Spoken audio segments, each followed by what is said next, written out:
Hi there viewers, just going to do a little ad-lib voiceover to give you a handle on what's going on with this little video. We're actually doing a run to Aireys Inlet via the back way, so we're going to be heading down Cape Otway Road to Wensleydale Station Road, up there to Gunflats Road, and then ending up on Breakfast Creek Road, for which most of the corrugations and the dirty bits we're going to have a little play in. So we'll just see how things go. I'm hoping I can add enough information. There's Soakhill we just passed on the left, and we're heading uphill now out of Breakfast Creek itself, having crossed the creek. We're heading for a junction with the Bamborough Aireys Inlet Road. The other road that comes off of that is called, let me see, passing, we're going to go past number 2 trail as well, which kind of interconnects with Gunflats further down. Anyhow, I'll leave you a little while to listen to some music and jump in when I can. Quite a few harsh corrugations going up this hill, very difficult to maintain traction. Yeah, we managed, we got there.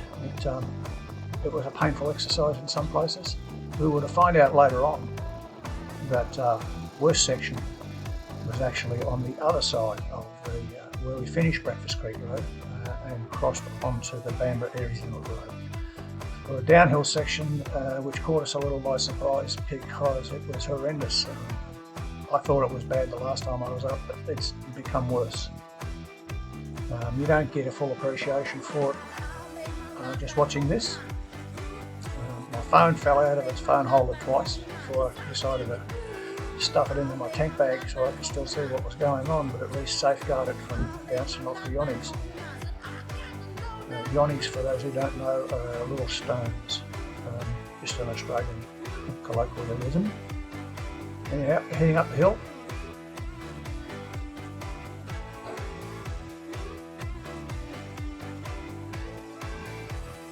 Lovely scenery up this way as well. And we break through the trees where you can see across the hillsides to the ocean.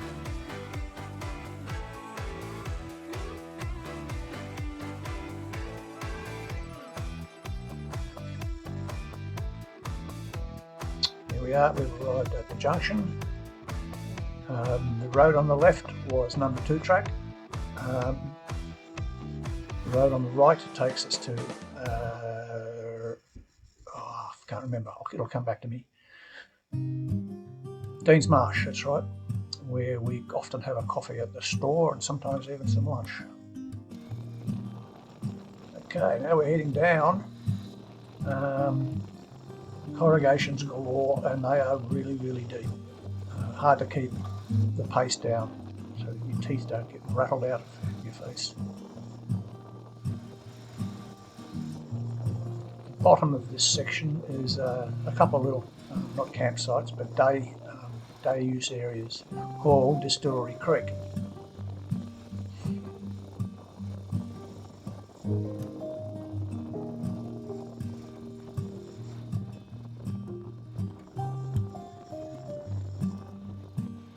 Yep, just about onto those now.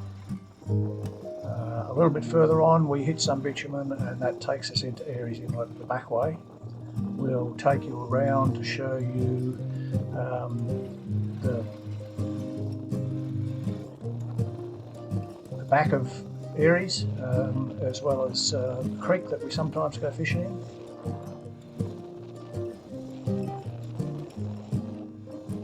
Not catching a lot, more fishing than catching.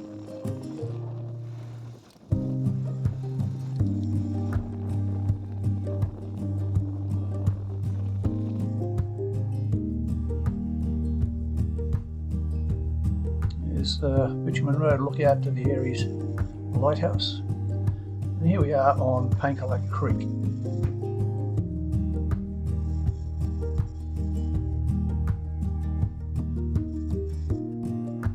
We have a lovely day for it, as you can see, not too hot at all, very pleasant.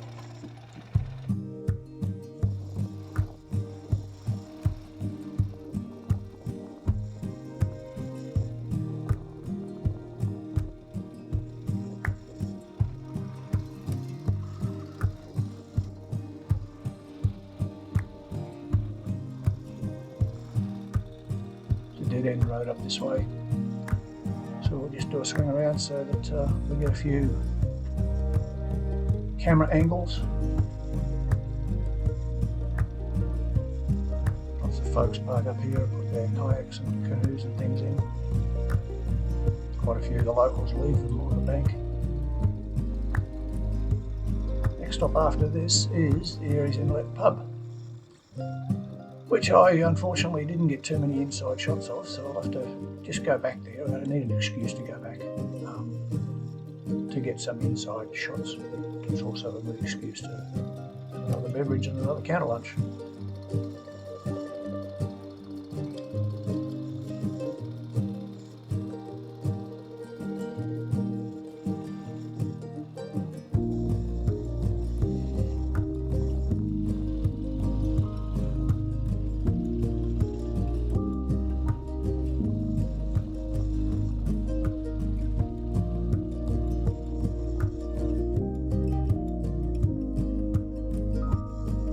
We are parked outside of the pub. Another shot of the Aireys light. And these are views from the grounds in the pub. Lots of memorabilia and stuff around. Quite a strong dirt bike following up this way.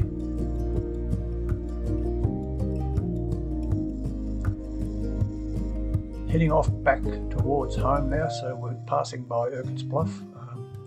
We had a light northerly blowing, which is usually the best sign for surfing conditions. Took a little detour down here. We're in the back blocks now of Point Road Night, so we're going to turn left at the bottom here and we'll go along and have a look at the foreshore, boat ramp, that sort of thing.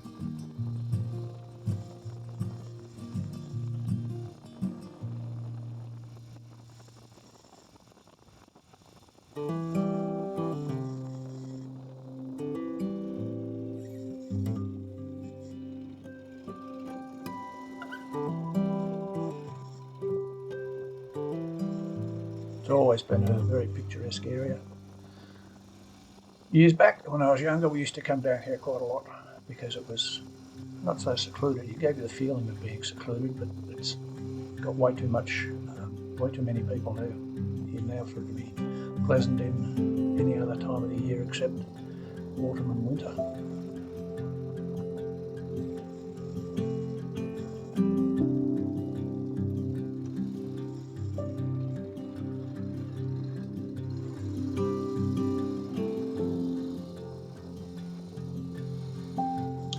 Heading down into where the boat ramp is, and there's one gentleman, I believe, coming down to clean his fish.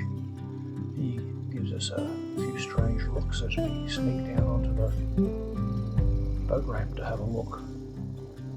I've got that second look that said, "What are you doing here? Get off my boat ramp," kind of look.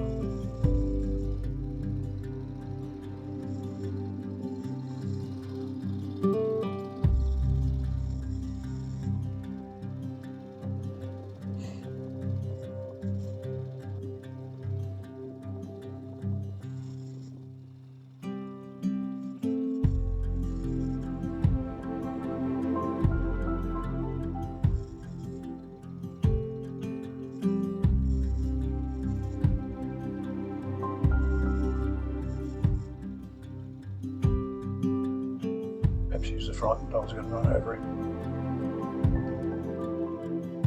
Do you think I was going to launch it into the waves? Don't think so.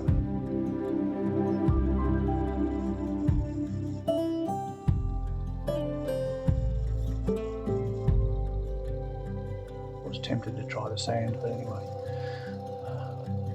fearful of getting it stuck in there and everyone's looking at me like, what an idiot you are.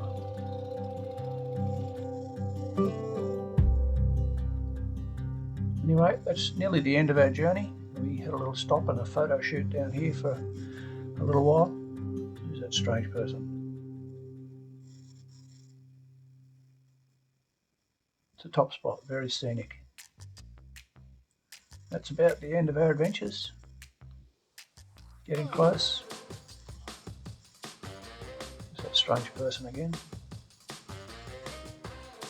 Not too much more. We've only got a couple of photos going back down into Anglesey from the roadside, and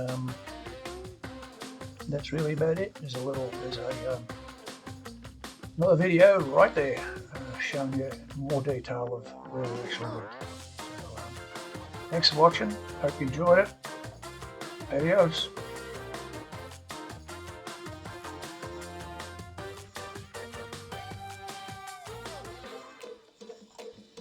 Forgot to mention for this one, all the photographs and the videography were done in a pair of Oppo Oppo phones, and there's no special precautions taken to protect them from wind noise, and that's why you can't hear very much of the Ural, because the wind noise is pretty much drowning out whatever engine noise was available. So should have mentioned that before. Thanks again to my long-suffering passenger. She did a really good job with the video today. In fact, nearly all of them were hers. Most of my stuff was just shooting photos and putting this lot together. Again, thanks again.